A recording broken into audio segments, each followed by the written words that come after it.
bulan puasa ini, mereka kata Allah harus minimal memiliki 2 tujuan melaksanakan puasa. Berapa tujuan, Pak? Saya kagak mau politik, Pak. Sebab mau politik bagaimanapun tetap aja kalah-kalah juga saya. Betul. Ini tahu apa begini? Kayak mau gitu. Makanya kita sekarang nggak boleh ngomongin politik, betul ya?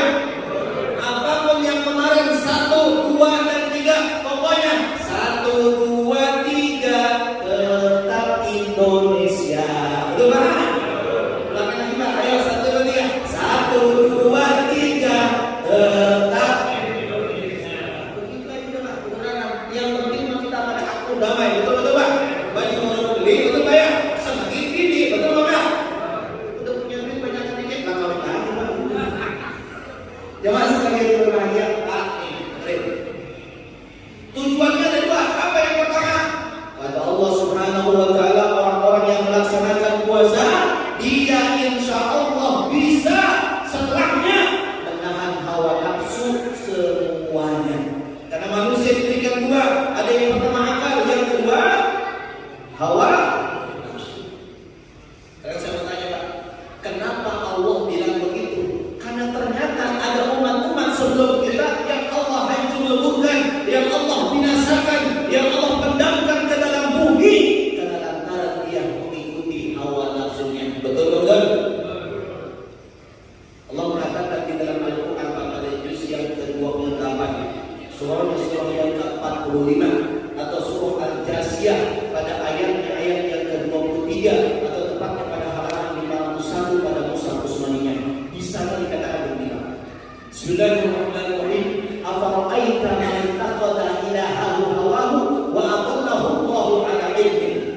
Subhanallah. Kata Allah Subhanahu wa Ta'ala, hei hamba-hambaku, apakah engkau telah melihat orang-orang yang mentuhankan hawa nafsunya, yang aku sesatkan bahkan dengan ilmunya yang dia miliki. Mereka tersesat bukan karena tidak punya ilmu, mereka tersesat bukan karena kebodohannya, tetapi karena ilmunya. Mereka tersesat di jalan bukan jalan aku, kata Allah Subhanahu wa Ta'ala. Sekarang saya mau tanya, ada nggak orang tersesat di zaman sekarang karena ilmunya? Banyak atau sedikit?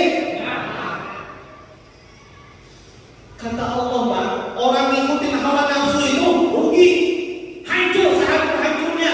Banyak orang ngikutin hawa nafsu gara-gara jabatan dia menghalalkan segala cara. Banyak apa enggak? Ada yang pengen jadi RT, serangan pajar untuk jadi RT. Ada RT di sini? RT serangan pajar. Kecil banget kelasnya. Makanya kalau bisa, mohon maaf, pemilu apapun yang dibutuhkan kejujuran, yang dibutuhkan dengan hawa nafsu, adanya di bulan Ramadan, insya Allah tidak banyak orang yang ikutin hawa nafsu. Amin. Saya meyakini di sini hawa nafsu yang pada dijagain semua sama diri kita. Betul betul? Saya mau cerita, ada seorang nabi yang suka, yang bisa menjaga hawa nafsunya, yaitu Nabi Yusuf alaihissalam. Nabi Yusuf sama saya, dari mana gantengnya saya bertanya? Ustaz namanya.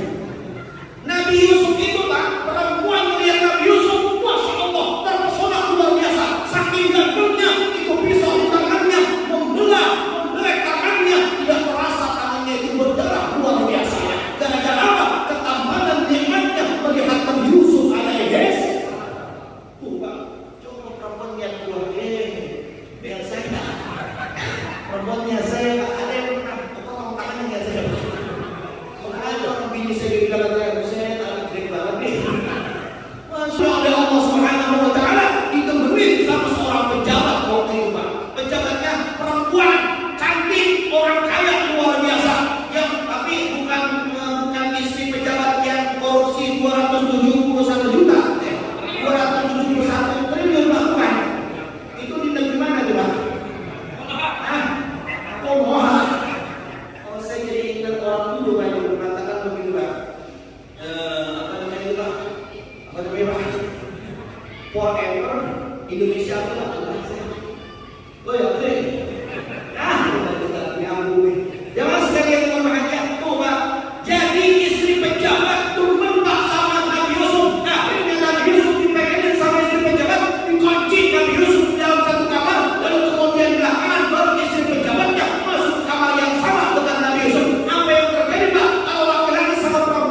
Itu Nabi Yusuf digoda dari depan kagak bisa, akhirnya digoda dari belakang, bajunya ditarik Pak. Sekarang saya mau tanya, Nabi Yusuf kira-kira digoda sama perempuan cantik, janda atau misalkan perempuan yang kaya raya, kira-kira bisa nahan hawa nafsu apa enggak? Sekarang saya balik Pak, bukan Nabi Yusuf. Coba seandainya Ustaz Samin Pak yang ada di dalam kamar itu beserta dengan istri penjara, apa yang terjadi Pak?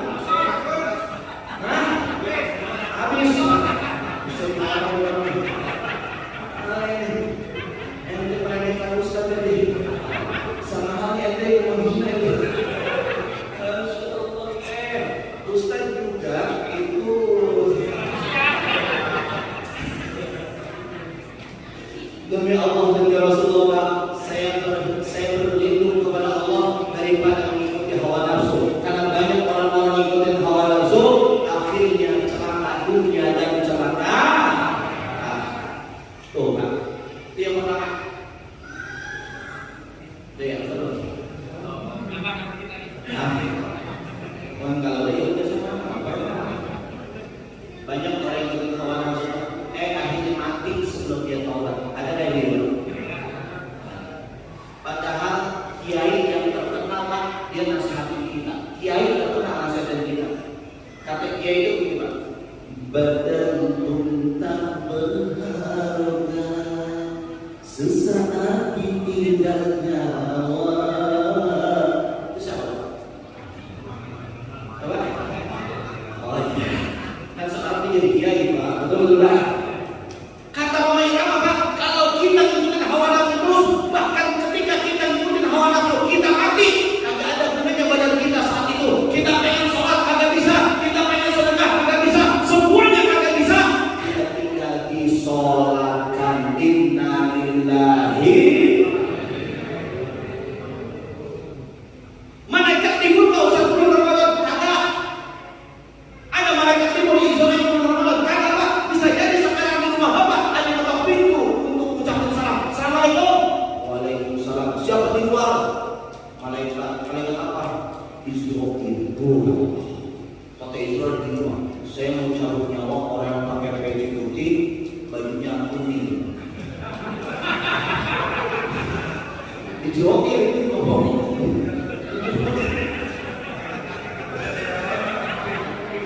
Yang mana ya? Yang kuning yang mana? Itu yang ada bordir-bordirnya. Oh itu il. Kalau itu laki gua ya. Kata malaikat Israfil, ketal Pak, jelas gamblang, ganteng begitu Pak. Kata bininya, dia lagi kagak ada di rumah sekarang. Dia lagi sholat tarawih di Masjid Nurul Huda. Dia lagi silaturahim ngobrol sama teman-teman, sama tetangga. Oh begitu Bu. Ya udah Bu, kalau gitu saya pulang dulu dah. Mana ngapain? Nggak jadi, sarapan dulu sama Bu. Apa ini? Ya Allah, saya udah datang mau cabut nyawa orang yang pakai peci putih, bajunya kuning ada bordirnya. Saya mau cabut nyawa, orangnya kagak ada yang di rumah. Bagaimana ya Allah? Ini lagi silaturahim katanya. Oh begitu. Oke.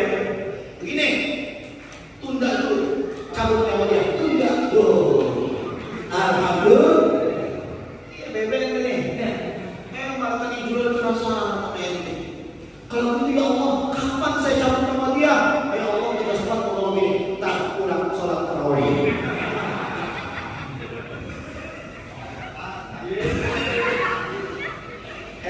Pulang lagi nih.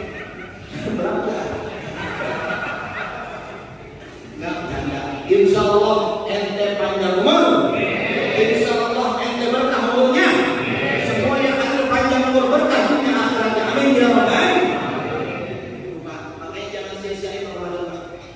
Ada amalan terakhir sebuah Ramadan itikaf. Itikaf itu ada caranya Pak. Jangan sembarangan. Ini kadang-kadang itikaf seenaknya baik. Selama di masjid dia itikaf. Agak di masjid udah pulang kemana tahu, main kemana tahu. Ada yang begitu Pak? Ada nggak? Banyak. Padahal itikaf itu yang namanya itikaf nawaitu an a'takifa. Saat kita berjalan itikaf, kamu boleh keluar masjid sedikit pun Pak. Selangkah aja batal itikaf kita dari masjid ini. Betul? Langsung tanya, Bapak siap itikaf apa enggak? Woi, jawab ini saya tanya. Siap itikaf apa orang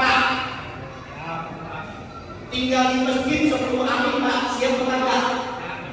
Kalau niat itikaf berarti Bapak taqabbal minallah. Jangan mikirin dunia, yang dipikirkan adalah dekat kepada Allah. Perbanyak amalnya akhirat. Jangan mikirin dunia sama sekali. Bahkan istri jauhkan, HP jauhkan, TV jauhkan, duit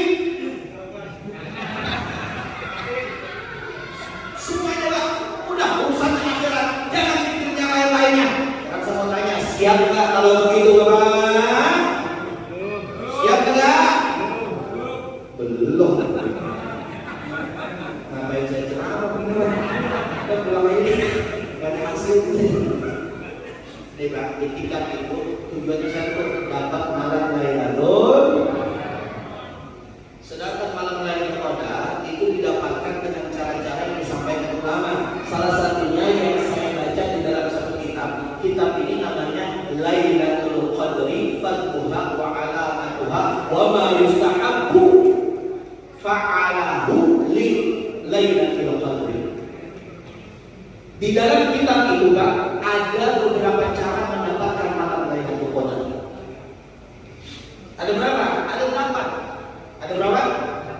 Ada 8. Nah, kalau Bapak pengen dapetin malam Lailatul Qadar, di situ Pak, Bapak cari tuh caranya begitu. Ada 8. Ustaz, apakah malam Lailatul Qadar itu bisa kita dapatkan walaupun kita tidak itikaf? Bisa.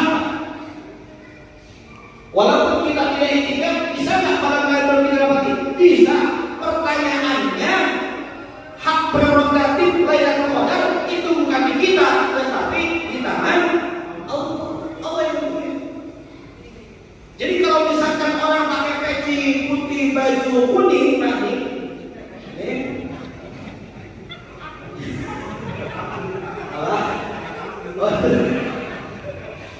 itu misalkan Pak dia di rumah, tapi dia luar biasa istiqomahnya tiap malam, dia tidak pernah tidur, dia melek terus, dia qiyamul Ramadan, dia baca Quran, dia salat tahajud, dia zikir kepada Allah, dia bacakan doa kepada Allah Subhanahu wa taala. Boleh jadi yang katanya pernah didatangi maka tidak tidur, diberikan Lailatul Qadar oleh Allah untuknya. Amin. Amin. Karena kalimat dulu kemarin itu sempat terkenal banget. Ada amin, ada mau. Sekarang boleh mau amin kebenaran ya. Tapi maknanya sama minta supaya dijawab doa apa yang kita minta panjatkan kepada Allah Subhanahu wa taala. Kubul atau gimana? Tidak tipis lah, kubul apa kubul tidak tipis lah. Kalau kubul itu doa kita dikabulkan. Tapi kalau kubul itu lawannya bubur Pak. Kubul sama bubur. Baik-baik. Sebenarnya ya. Nah, di sana apa ya? Cukup ya. Cukup ya. Woi, cukup. Maafin saya. Maafin ya. Canda doang. Supaya ada kenal saya. Ya, kalau Bapak pengen lihat saya Pak, saya biasanya isi jam 4 pagi. Ibu-ibu dan nonton TV apa belum? 4 pagi Bu. Belum ya? Ya, terus rasa sampai ngomong dong. Ini Bapak-bapak juga mudah-mudahan Pak kalau Bapak nonton jam 12 biasanya hari Ahad Pak. Hari Ahad atau hari Sabtu itu ada live streaming atau taping acara Cahaya Hati Indonesia. Kadang-kadang ada saya karena syuting biasanya kemarin aja saya syuting sebelum Ramadan tapi tayangnya di Ramadan. Mudah-mudahan pertemuan kita bukan hanya di sini, di mana-mana kita bisa bertemu di dalam kebaikan kepada Allah Subhanahu wa taala. Itu saja yang harus saya sampaikan. Itu baru satu Pak, yang keduanya belum selesai. Ntar Pak kalau umurnya panjang, gitu ya. Woi, amin apa? Amin. Yang kedua, mudah-mudahan umur dia panjang enggak? Saya takut omongan saya langsung. Yang sebenarnya ntar ya. Jangan sekali berbahagia yang bisa saya sampaikan. Terima kasih. Yang benar adalah Allah Subhanahu wa taala, yang salah dari diri saya pribadi. Allahumma shalli ala Muhammad ila taqwa